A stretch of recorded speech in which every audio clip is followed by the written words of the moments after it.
Daniel John Morgan, the 3rd of November 1949, the 10th of March 1987, was a private investigator who was murdered in Sydenham, southeast London, in 1987.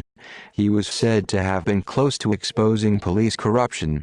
Morgan's death has been the subject of several failed police inquiries, and in 2011 it was at the center of allegations concerning the suspect conduct of journalists with the British tabloid News of the World. The unsolved murder has been described by Jeanette Arnold as a reminder of the culture of corruption and unaccountability within the Metropolitan Police, London's main police force. Early life and family. Daniel Morgan was born in Singapore, the son of an army officer. He grew up with an elder brother and younger sister in Monmouthshire, Wales, where he attended agricultural college in Usk before spending time in Denmark gaining experience of farming. Morgan had an exceptional memory for small details, such as car registration numbers, and in 1984 he set up a detective agency, Southern Investigations, in Thornton Heath, South London. He married in his late 20s and moved to London, where he and his wife settled and had 2 children. Murdered on the 10th of March 1987, after having a drink with Jonathan Rees, his partner in Southern Investigations, at the Golden Lion pub in Sydenham, 37-year-old Morgan was found dead in the pub car park next to his car, with an axe wound to the back of his head. Although a watch had been stolen, his wallet had been left and a large sum of money was still in his jacket pocket. The pocket of his trousers had been torn open and notes he had earlier been seen writing were missing.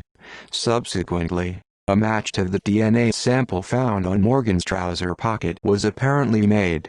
Morgan was alleged to have been investigating drug-related police corruption in South London before his death. Detective Sergeant Sid Fillery, based at Catford Police Station, was assigned to the case, but did not reveal to superiors that he had been working unofficially for Southern Investigations.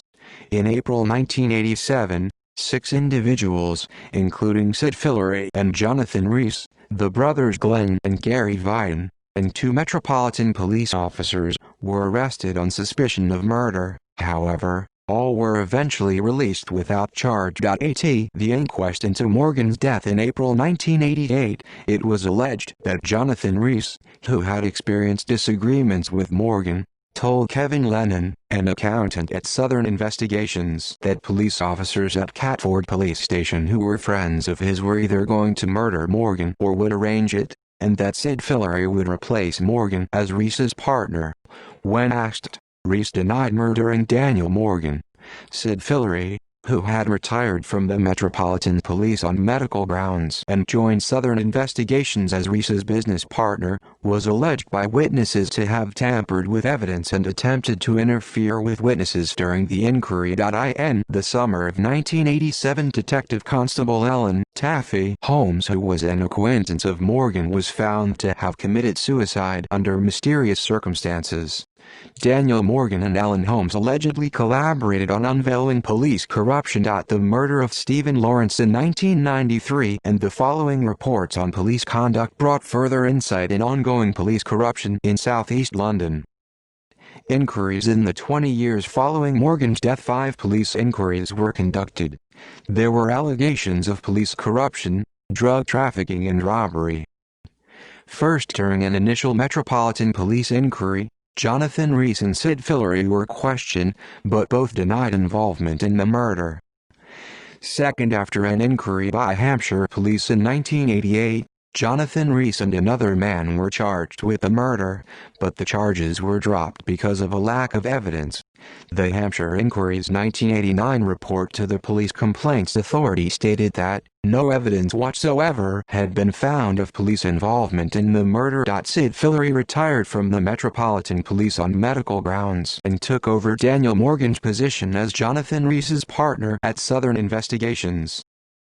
Third, in 1998, the Metropolitan Police Deputy Assistant Commissioner, Roy Clark, secretly conducted a 3rd inquiry into the murder, during which Southern Investigations' office was bugged by a known police informant. In December 2000, Jonathan Rees was found guilty of conspiring to plant cocaine on an innocent woman to discredit her in a child custody battle, and sentenced to 7 years imprisonment for attempting to pervert the course of justice. When the Morgan family called for disclosure of the 1989 Hampshire police report, Deputy Assistant Commissioner Clark imposed very restrictive conditions. In the fourth inquiry, which took place from 2000 to 2003, a suspect's car and Glenvine's house were bugged and conversations recorded. As a result of the inquiry, the Metropolitan Police obtained evidence that linked a number of individuals to the murder, but the Crown Prosecution Service decided that the evidence was insufficient to prosecute anyone. After the Metropolitan Police Commissioner Sir Ian Blair declared that the first police inquiry involving Fillory was compromised, a secret fifth inquiry began. Detective Superintendent David Cook was appointed to head an inquiry to review the evidence. Because of concerns over connections between Masonic Lodge members and the murder, the 36 police officers appointed to the inquiry team were required to state that they had never been Freemasons. Cook described the murder as one of the worst-kept secrets in southeast London, claiming that a whole cabal of people knew the identity of at least some of those involved. He said that efforts had been made to blacken Morgan's character, and dismissed claims that Morgan might have been killed after an affair with a client or because of an involvement with Colombian drug dealers. He identified the main suspects as white Anglo-Saxons. Daniel Morgan's brother Alistair, who had been critical of police inaction and incompetence, expressed confidence in Cook. In 2006, Jeanette Arnold, a member of the Metropolitan Police Authority and Alistair Morgan's London Assembly constituency representative, described the Unsolved murder as a reminder of the old police culture of corruption and unaccountability in London. Bugs were installed at Glenvine's home. Police arrested Jonathan Rees and Sid Fillory once again, along with Glenn and Gary Vine, and a builder named James Cook, all on suspicion of murder, as well as a serving police officer suspected of leaking information. Fillory was arrested on suspicion of attempting to pervert the course of justice. Collapse of trial. In 2009, the trial of Rees, Fillory, the Vine brothers and Cook began at the Old Bailey. In February 2010, the trial judge dismissed a key supergrass witness and a stay of prosecution was ordered in Fillory's case. In November 2010, a second supergrass witness was dismissed. James Cook was discharged, and in January 2011, yet another supergrass witness was dismissed, after accusations that police had failed to disclose that he was a registered police informant. In March 2011, Director of Public Prosecutions Sir Keir Starmer abandoned the case. Jonathan Rees and his former brothers-in-law were acquitted, because the prosecution were unable to guarantee the defendant's right to a fair trial.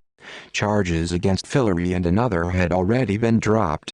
The case had not reached the stage of considering whether the defendants had murdered Daniel Morgan but was still dealing with preliminary issues. The judge, Mr. Justice Madison, noted the case's vastness and complexity, involving some of the longest legal arguments submitted in a trial in the English criminal courts. While he considered that the prosecution had been principled and right to drop the case, the judge observed that the police had had ample grounds to justify the arrest and prosecution of the defendants. In the course of the 5 inquiries, some 750,000 documents associated with the case, most of them not computerized, had been assembled.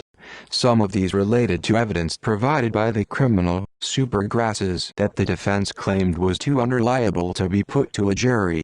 In March 2011, 4 additional crates of material not disclosed to the defense were found. This followed earlier problems with crates of documents being mislaid and discovered by chance. Nicholas Hilliard QC, appearing for the CPS, acknowledged the police could not be relied upon to ensure access to documents that the defense might require, and the prosecution was fatally undermined as a result. The Metropolitan Police's senior homicide officer, Detective Chief Superintendent Hamish Campbell, apologized to the family, acknowledging the impact on the case of police corruption in the past. This current investigation has identified, ever more clearly, how the initial inquiry failed the family and wider public. It is quite apparent that police corruption was a debilitating factor in that investigation. While indicating a satisfactory relationship with the police officers present, Daniel Morgan's family condemned the way police and the Crown Prosecution Service had investigated the case and their failure to bring anyone to trial. For much of the family's 24-year-long campaign for justice, they had encountered stubborn obstruction and worse at the highest levels of the Metropolitan Police, an impotent police complaints system and inertia or worse on the part of successive governments. News of the World, investigative journalism scandal. After the collapse of the Old Bailey trial in March 2011, it was revealed that Jonathan Rees had earned £150,000 a year from the News of the World for supplying illegally obtained information about people in the public eye. After Rees completed his prison sentence for perverting the course of justice, he was hired again by the News of the World, at the time edited by Andy Coulson. Rees worked regularly on behalf of the Daily Mirror and the Sunday Mirror as well as the News of the World, investigating the bank accounts of the royal family and obtaining information on public figures. He had a network of contacts with corrupt police officers, who obtained confidential records for him. He claimed that his extensive contacts provided him with confidential information from banks and government organizations, and he was routinely able to obtain confidential data from bank accounts, telephone records, car registration details and computers. He was also alleged to have commissioned burglaries on behalf of journalists. Despite detailed evidence, the Metropolitan Police failed to pursue investigations into Rees's corrupt relationship with the News of the World over more than a decade. In 2006, the Metropolitan Police accepted the News of the World's disclaimer that the paper's royal correspondent Clive Goodman, who had been sent to prison in 2007 for intercepting the voicemail of the British royal family, had been operating alone. They did not interview any other News of the World journalists or executives and did not seek a court order allowing them access to News of the World internal records. In June 2011, The Guardian newspaper, calling for a public inquiry into the News of the World phone hacking scandal, focused its criticism of the parent company News Corporation's handling of accusations of crime within the organization on the newspaper's use of Jonathan Rees's investigative services. Rees's activities were described as a devastating pattern of illegal behavior, far exceeding those of the other investigators commissioned by News Corporation, who used illicit means to target prominent figures. They included unauthorized access to computer data and bank accounts, corruption of police officers and alleged commissioning of burglaries for information about targets at the highest level of state and government, including the royal family and the cabinet, police chief commissioners, governors of the Bank of England and the intelligence services. The Guardian queried why the Metropolitan Police had chosen to exclude a very large quantity of Rees material from investigation by its Operation Wheating inquiry into phone hacking. The Guardian had published extensively on Rees's involvement with corrupt police officers and the procurement of confidential information, for what Guardian journalist Nick Davies described as Rees's one golden source of income, in particular, commissions from the News of the World. Davies has reported at length on what he described as the empire of corruption that Jonathan Rees and Sid Fillory built in the years following Daniel Morgan's murder, after Fillory replaced Morgan as Rees's partner. Independent inquiry. In May 2013, the Home Office announced it was to hold an independent inquiry into Morgan's death. Home Secretary Theresa May acknowledged that there was no likelihood of any successful prosecutions being brought in the foreseeable future, but said that the independent panel would shine a light on the circumstances of his murder and the handling of the case. Mark Ellison QC published a report on the 6th of March 2014 into alleged Metropolitan Police corruption in the murder of Stephen Lawrence. The report also commented that there was substantial evidence linking an alleged corrupt police officer with involvement in the murder of Morgan. In July 2014, it was announced that Baroness O'Lone would be taking over chairing the inquiry. on the withdrawal of previous chairman Sir Stanley Burnton, and Kate Blackwell QC was appointed as counsel to the panel. In October 2014, the Vian brothers, Sid Fillery, Jonathan Rees and James Cook launched a £4 million lawsuit against the Metropolitan Police. In February 2017, the High Court ruled on the lawsuit. Rees and the Vians lost their claim, but Fillery was awarded £25,000 in interim damages with a higher amount to be determined later. The recent Vians appeal was heard in 2018. In 2019, Rees and the Vians were awarded damages of £414,000 after winning their malicious prosecution case against the Metropolitan Police.